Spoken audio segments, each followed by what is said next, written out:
Hello mga sangkay, mga kalingap! Welcome back to my channel. Kumusta? Kumusta kayong lahat? So for today's video, gagawa ako ng reaction. Ito'y patungkol dito sa naloloka ako, no?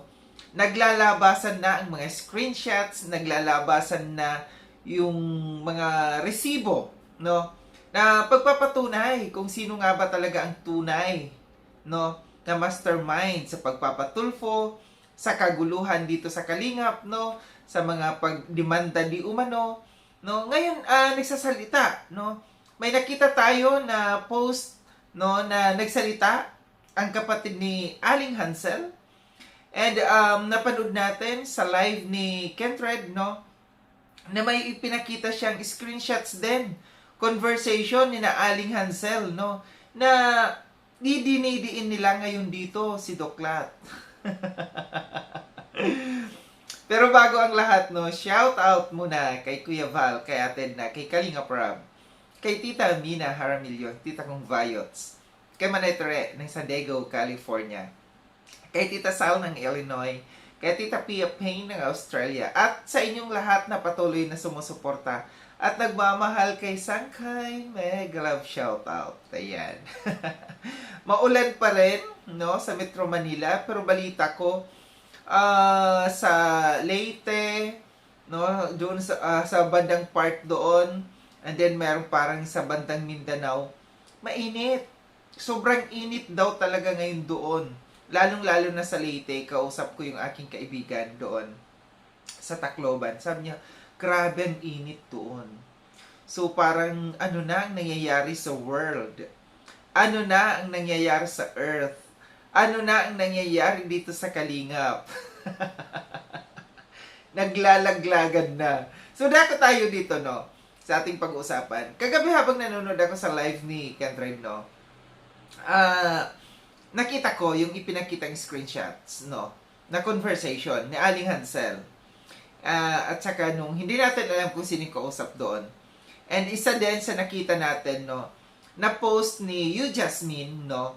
Yung patungkol doon sa kapatid ni Aling Hansel na tita ni Viancay, no, na inilaglag na nila dito si Doklat.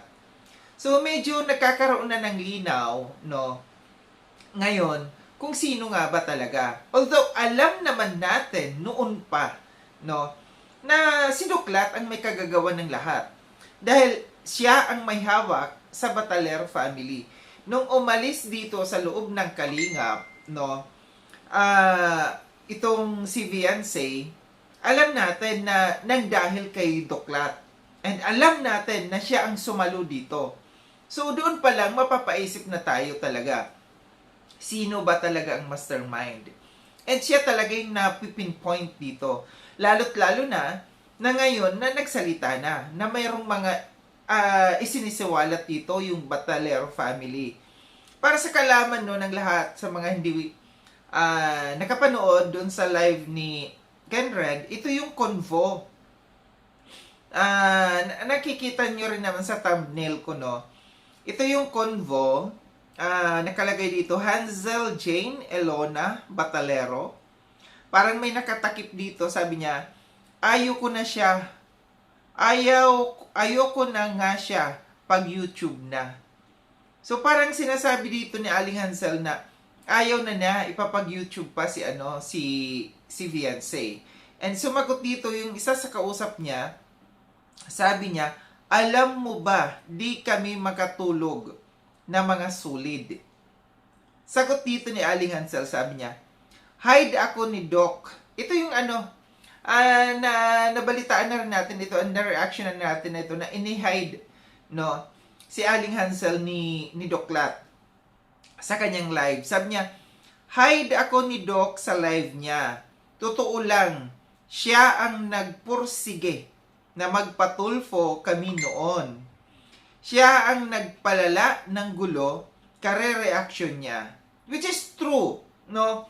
Na noong mga panahon, nung kabago-bago pa lang nung nawala dito si Viancay, grabe ang reaction dito ni Doklat. Grabe yung kanyang mga live, no? Pero ngayon, pansin natin, medyo kumakambyo na siya.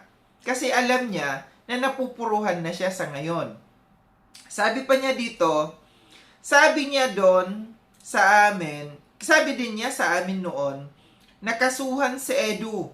Tapos, pagdating ng oras, di sumama sa Tulfo kasi natatakot.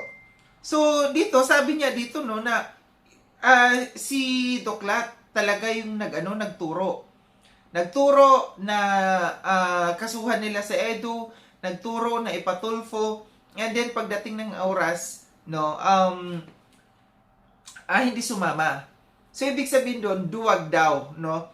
Duwag dito si Doklat kasi parang ang dating kasi dito sa sinasabi ni Aling Hansel, no, na parang siya lang yung nagtuturo, nagdidikta.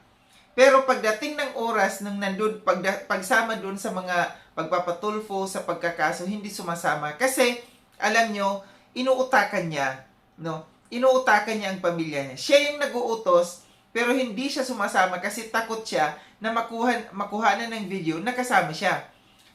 Playing safe baga, no? Na pagiging playing safe niya dito. And sumagot dito, yung kausap, wag ka mag-alala, mga solid kami. Hindi lang kami nagko-comment. Hindi namin iiwan si Vian. So, ito yung sagot. So, kitang-kita natin, no, yung pagiging, playing safe niya dito. Ayaw niya na pagdating ng araw, masabi na siya'y kasama. Kasi wala nga siya doon sa grupo nga naman. Kasi, ang balita natin, anak niya yung nag-drive papunta doon sa pagpapatulfo. Pero, no, alam natin dahil nung mga panahon na yon, siya ang may hawak dito sa Batalero family. And ito pa yung ito yung nakita natin, no, na di ko alam kung saan nag-comment ito. Basta nakita ko lang ito doon sa post ni Yu Jasmine, no, sa kanyang FB page. Itong si Winsley Elona Volante, no. Kapatid daw ito ni ni Aling Hansel. Sabi niya, kasama po ako niyan. Kasama po ako niyan si Doc Love po. And sabi pa niya dito sa isang comment, Good PM. Kasama po ako dyan nung nagpa-cyber ang pamilya and si Doc Love po ang nagpayo sa pamilya. So, dito idinidiin talaga si Doc Lat, na siya ang nagpayo sa pamilya na magpa-cyber, na magkaso sa cybercrime, no?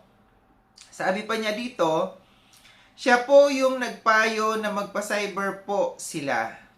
And isa pa, sabi niya, nagsalita na po ako kasi masyado na po dito totoo yung mga sinasabi na walang kinalaman si Doc. Di ba? Saan ka na ngayon, Doc Love, no? Magtago ka na. So, ito lang yung natin dito na wala talagang lihim na hindi maibubulgar. Kung ikaw ay meron kang ginawang masama sa kapwa mo, lalo't lalo na naman na yung tao na ginagawan mo ng kasalanan, yung taong sinisiraan mo, isa sa mga nakatulong sa buhay mo.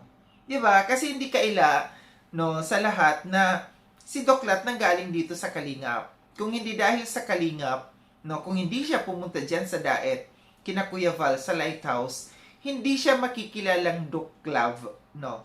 Hindi siya magkakaroon ng mga sponsors, hindi lalaki yung kanyang channel, no. So, tapos at the end of the day, magiging traitor ka, magiging hudas ka sa mga taong tumulong sa iyo. Masama yan, no. Ito yung napakasama, no, sa isang tao na pagkatapos ng lahat ng mga naitulong sa iyo, yung pagpapakita sa iyo ng kabutihan ng mga tao ni na Kuya Val, na Kalinga Prab, na itrinato ka parang pamilya, hindi ka itrinato na parang dayo lamang sa Daet, kundi i-welcome ka, pinatira ka sa bahay nila, no? Tapos ito yung igaganti mo. Kaya hindi tayo magtataka kung pagdating ng araw, no,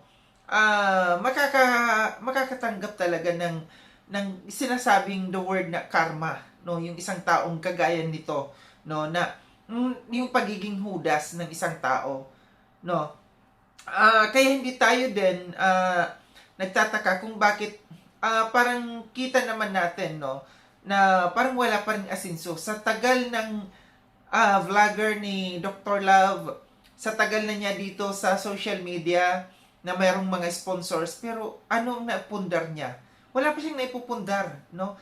Unlike diyan sa iba ng mga mas maliit sa kanyang channel, kakaunti ang mga sponsors, may mga naipundar niya diyan sa daet, may bahay na, may lupa niya. Pero siya, 'di ba, alam naman natin kung paano siya mamayagpag noon. Yung mga palipad, yung mga bigay ng sponsor sa kanya, saan napunta? Bakit hindi siya nag-ipon? Bakit hindi siya nag-ipon ng para sa kanyang bahay at saka lupa? Kasi alam natin, no, na ang pera na pinanggagalingan ay galing sa hindi maganda. Galing sa isang masama na alam natin na may mga binabalak siyang hindi maganda, kagaya dito sa Kalingap, sa kina Kuya Val at saka kay Kalingap Rob. Ngayon, naghuhugasan na sila ng kamay. Batalero family. Pero alam niyo, sa totoo lang, hindi lang dapat si Doc Love, no, yung dapat sisihin dito, kundi Batalero family din. Kasi bakit sila nagpasulsol? Bakit sila naniwala dito sa taong ito? No? Puro parehas lang sila, no? Kaya yung kung ano man ang nangyayari sa kanila sa ngayon, tama nga yung sinasabi ng karamihan ng mga comments na deserve nila kung ano man. Kasi walang ipinakitang masama sa inyo ang Matubang family, lalong-lalo na sa Batalero family, no. Grabe yung transformation ng buhay ninyo from doon sa kubo hanggang sa ilang milyon ang halaga ng bahay ninyo na ibinigay ng Kalingap sa inyo. Although hindi buo, may mga sponsors, pero credit pa rin yan sa Kalingap. Dahil kung hindi dahil sa Kalingap, hindi magkakaroon ng mga sponsors, no? So, dapat mag-isip-isip tayo. Ito, nangyayari talaga ito dito sa Kalingap. Hindi ito bago na nangyayaring ganito. Like, Ate Mylene, ito yung lagi nating halimbawa kay Ate Mylene noon na grabe yung mga sponsors. Kung magpadala ng mga balikbayan box noon, sunod-sunod, halos buwan-buwan. Grabe yung mga dilata, mga damit. Grabe yung suporta sa kanya noon. Pero naging abuso. Naging abusada, no? Wala rin napuntahan. Yung mga bigay ng mga sponsors na wala rin. So, hindi tayo magtataka kung dumating sa point, dumating ang isang araw, maging gaya din itong Batalero family dito sa kay Ate Mylene. Di ba ang ganda na ng buhay nila? Yung bahay nila pinaayos din, binigyan din ng bahay ng Kalingap, pero anong nangyari? Iniwanan din. Dahil nga, hindi sila marunong makontento, no? Hindi sila marunong makontento at sila ay nagpapagamit sa mga tao. Sa mga taong may galit sa Kalingap, no? Na sila ay pinagsasabihan na ganito ang ibibigay namin sa inyo, mas magiging maganda ang buhay ninyo kaysa sa buhay nyo ngayon sa Kalingap. Kaya yung lessons na dapat na matutunan dito, no, sa mga beneficiaries ng Kalingap, na yung makontento tayo kung anong meron tayo. Makontento tayo kung ano ang ibinibigay ng Kalingap sa inyo at ng mga sponsors. Huwag kayo maghangad ng sobra-sobra. Ito na lang yung isipin ninyo, na nung panahon na hindi pa kayo nahahanap, na scout ng Kalingap, natutulungan ng Kalingap, isipin ninyo yung buhay nyo noon. Ito kasi yung yung sinasabi nila na pagdadating ng araw, pag nakakatikim na ng kaginhawaan, parang umaangat, no, sa ere. Yung mga paa hindi na umaapak sa lupa, umaangat, no, na hindi nila alam pagdating ng araw, pag bumagsak sila, lagapak. Kagaya kay Ate Mylene. Nasaan na si Ate Mylene ngayon? Balik sa dati, no. Balik sa dati sa pagtitinda, no. Balik sa dati. Pero yung ang kagandahan lang dito, bumalik man siya sa dati, naging tahimik na rin naman ang buhay niya. Ganon din dito sa Batalero family, no, na sana kung nasubaybayan ninyo yung buhay ni Ate Mylene, dapat ito'y naging silbing leksyon sa inyo, aral sa inyo, no, na ganito ang mangyayari pag kayo ay nagpapasulsol, pag kayo ay nagpapadala sa mga taong may galit sa Kalingap, mga taong inggit sa Kalingap. Parang hindi ko masabi na mahirap sabihin yung yung word na parang may mga nagsusulsul na mga devil sa kanila, no? Mga evil sa kanila na binubulungan sila ng binubulungan hanggat sa bumigay sila. So ganun ang nangyayari. So dapat maging matibay, maging solid, no? Ang inyong loyalty sa mga taong tumulong sa inyo. And ito yung sinabi ko kanina na matuto, makontento kung anong meron kayo sa ngayon. So ito lang aking reaction mga sangkay mga kalingap, no, na malinaw na ang lahat, no. Nakikita na natin, and noon pa man alam na natin na talagang si Doc Lab, no, si Doc Lat ang may kagawa ng lahat no kung bakit nagkagulo ang lahat dito sa loob ng Kalingap.